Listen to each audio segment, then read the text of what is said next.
Bienvenue dans cette nouvelle édition de l'Africa Tonight. Au sommaire, rapprochement en vue pour deux entités phares du continent. Il s'agit de la CEDEAO, la Communauté économique des États de l'Afrique de l'Ouest, et de la CEAC, la Communauté économique des États de l'Afrique centrale. La tension reste vive à Bangui, la capitale de la Centrafrique, depuis qu'un convoi de la force mandatée par les Nations Unies a été attaqué dans le quartier du PK5. Le bilan civil est de 2 morts et un casque bleu a été tué. Le défilé militaire pour commémorer le 36e anniversaire du coup d'État du 3 août 1979 en Guinée équatoriale. Les officiels équato-guinéens, les chefs d'État invités et la foule étaient sur l'avenue principale de la ville de Djiblo ce lundi. Mais d'abord, au Burkina Faso, la capitale Ouagadougou a été durement touchée par les pluies diluviennes de ces derniers jours. Ce dimanche, ce sont les habitants des quartiers de Bissingine et de Rimkieta qui ont assisté à la montée des eaux dans leur domicile. Plusieurs habitants ont été relogés dans des salles de classe réquisitionnées pour l'occasion. Pour l'instant, aucune victime n'a été recensée. La Communauté économique des États de l'Afrique centrale, la CEAC, et la Communauté économique des États de l'Afrique de l'Ouest, la CEDEAO, se rapprochent, alors que les deux entités se rencontrent ce 3 août à Malabo, en Guinée équatoriale, pour parler de la lutte contre le terrorisme.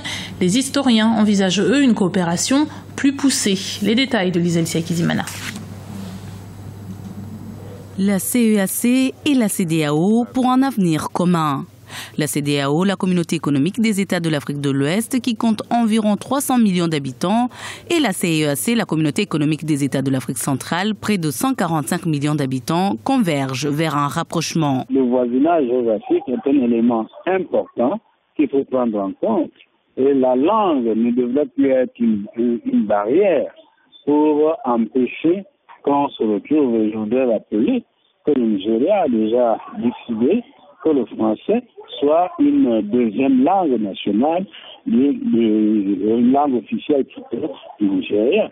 Donc oui, c'est l'occasion idoine pour que ces États se retrouvent effectivement. Même si la langue n'est plus une barrière pour les rencontres, quelques problématiques sur les systèmes économiques des deux communautés se posent toujours, avec en première ligne le questionnement de l'intégration économique. On a affaire à des zones qui ont des systèmes économiques et monétaires assez différents. Si on prend le cas par exemple du franc CFA, le franc CFA des pays ouest-africains, donc CEDEAO, BCAO, n'est pas utilisé dans les pays CEAC, CEMAC et inversement.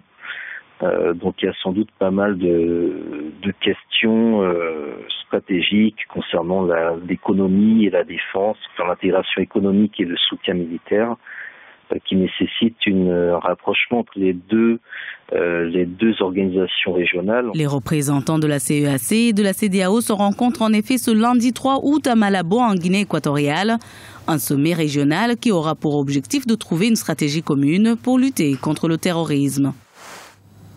10 soldats maliens ont été tués ce lundi à 140 km de Tombouctou, dans le nord du Mali. C'est l'attaque la plus meurtrière enregistrée depuis plusieurs mois dans la région. Des hommes identifiés comme membres de Ansar Dine par les autorités ont pris d'assaut le camp militaire très tôt dans la matinée, aux alentours de 5h30. Selon les premières déclarations de l'état-major, les assaillants visaient une unité de la garde nationale. À Bangui, la capitale centrafricaine, la sécurité reste elle aussi perturbée. Dimanche 2 août, les forces internationales de l'ONU, la MINUSCA, accompagnées par la police centrafricaine, ont voulu arrêter un des chefs de faction de la Séléka dans le quartier du PK5. Mais les forces onusiennes ont dû faire face à des hommes armés et l'intervention a dégénéré. Liselcia Kizimana. L'insécurité est une vraie préoccupation pour la République centrafricaine. Dimanche 2 août, Bangui, la capitale, a été le théâtre des affrontements entre des hommes armés et des forces internationales de l'ONU, la MINUSCA, ainsi que la police centrafricaine. Et pour cause, les casques bleus appuyés par la police nationale ont essayé d'interpeller un chef de faction dans le quartier musulman du kilomètre 5. Il y a des caches d'armes partout et des personnes également en armes qui appartiennent à des groupes armés et qu'on ne peut pas contrôler. Ça a été comme ça donc depuis l'arrivée de Séléka, depuis le départ de Notodia, de Michel Notodia. C'est compliqué de vouloir aujourd'hui aller arrêter du monde, parce que c'est ce qui s'est passé. On a voulu aller arrêter un des chefs de Seleka. Du côté militaire, il y a eu un mort et 8 blessés, tandis que côté civil, on a compté 2 morts et plusieurs blessés. Cette tension dans la capitale soulève encore une fois la question de la sécurité dans le pays, surtout que la période des élections approche. Nous sommes toujours sur une poudrière, pour ne pas dire sur une patate chaude. Il suffit d'un petit rien. Chacun sortira ses couteaux ou bien encore ses fusils. Donc la paix, elle est fragile. Je suis conscient que notre société est vulnérable. Beaucoup reste à faire, mais il y a des pas qui sont faits et qu'il faudrait consolider ces petits pas pour encourager afin qu'on fasse encore mieux. Depuis fin juin, la République centrafricaine se prépare en effet pour les élections. Le premier tour des élections présidentielles et législatives a été fixé au 18 octobre, tandis que le second tour est prévu pour le 22 novembre 2015. La célébration de la fête nationale du 3 août a eu lieu ce lundi à Djiblo, en Guinée équatoriale. Elle a été marquée par un défilé militaire qui a eu lieu en présence des chefs d'État ainsi que des invités pour commémorer le 36e anniversaire du coup d'État qui a porté le président Teodoro Obiang Nguema au pouvoir. Reportage de notre correspondant Serge Kofi. Un défilé militaire pour commémorer le 36e anniversaire du coup d'État du 3 août 1979. Les officiels équato-guinéens, les chefs d'État invités et la foule étaient sur l'avenue principale de la nouvelle ville de Djiblo pour rendre hommage aux soldats tombés lors de ce coup d'État. 36 ans après, la joie est encore vivace.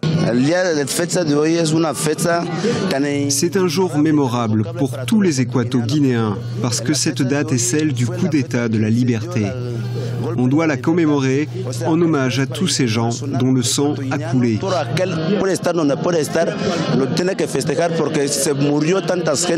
Cette année, les festivités se sont déroulées dans la nouvelle ville de Djiblo, anciennement appelée Oyala. La ville qui n'existait pas il y a 10 ans est devenue le symbole de la modernisation du pays. 36 ans après ce coup d'État historique, les promesses de changement ont-elles été honorées? Peu de temps après, nous avons appelé ce coup d'État le coup d'État de la liberté pour une Guinée équatoriale meilleure. Et cette Guinée équatoriale, c'est celle que nous voyons aujourd'hui. La Guinée équatoriale idéale que les forces armées nous ont promis en 1979, c'est celle que nous vivons actuellement. Logiquement, ce coup d'État nous a donné la liberté économique, la liberté culturelle, la liberté politique, la liberté de culte. Les militaires du coup d'État, de la liberté, nous ont donné toute cette diversité de libertés. Pour les autorités du pays, c'est bien plus qu'un défilé militaire. À la ferveur populaire encouragée par le gouvernement équato-guinéen et l'unité affichée, c'est la légitimité d'un coup de force qui est mise en évidence 36 ans après le putsch contre Mathias Nguema. On reste en Guinée équatoriale avec du football. Le Tsalang féminin s'est imposé par 2-1 contre les Super Falcons du Nigeria. Avec cette victoire, la Guinée équatoriale se qualifie pour la 3e phase des éliminatoires du tournoi de football des Jeux Olympiques de Rio en 2016. Policarpo Idoumassa. Victoire de la sélection équato-guinéenne de football face à celle du Nigeria lors du match des éliminatoires du tournoi des Jeux Olympiques de 2016. Le match a été très disputé et plein de suspense. Au cours de la première période, les deux formations ont multiplié les attaques. Les Super Falcons ont exercé une forte pression dans le camp adverse et ont logiquement ouvert les scores à la 12e minute par Messieurs Gouré. C'est sur cet score d'1-0 que l'arbitre renverra les deux équipes au vestiaire. Dès la reprise, la réaction d'Nzala n'a pas tardé. L'égalisation interviendra à la 87e minute grâce à Doré Nina. Le résultat restera inchangé jusqu'à la fin du temps réglementaire. Au cours des prolongations, chez Geneviève Vaillant qui donnera l'avantage aux Alans national. Et score final 2-1. Le match a été très difficile. Il s'agit de la meilleure sélection d'Afrique. On a commis beaucoup d'erreurs au début du match et cela nous a fait encaisser le but. Mais les joueurs se sont ressaisis. Cet effort a permis à la Guinée équatoriale d'obtenir la qualification. Quand on a encaissé le premier but à première mi-temps, on a essayé de se concentrer au maximum, égaliser le but. Prolongation, les filles, on a commencé à avoir beaucoup de confiance et on a marqué le deuxième but. Nous sommes vraiment contents avec le travail d'aujourd'hui. Je crois qu'avec cette équipe, on peut arriver loin. En battant par 2-1 l'équipe du Nigeria, les Alans féminins 2 fois champions d'Afrique se remet à espérer une qualification pour les Jeux Olympiques de Rio de Janeiro en 2016. Rappelons que la Guinée équatoriale n'a jamais participé au tournoi de football des Jeux Olympiques.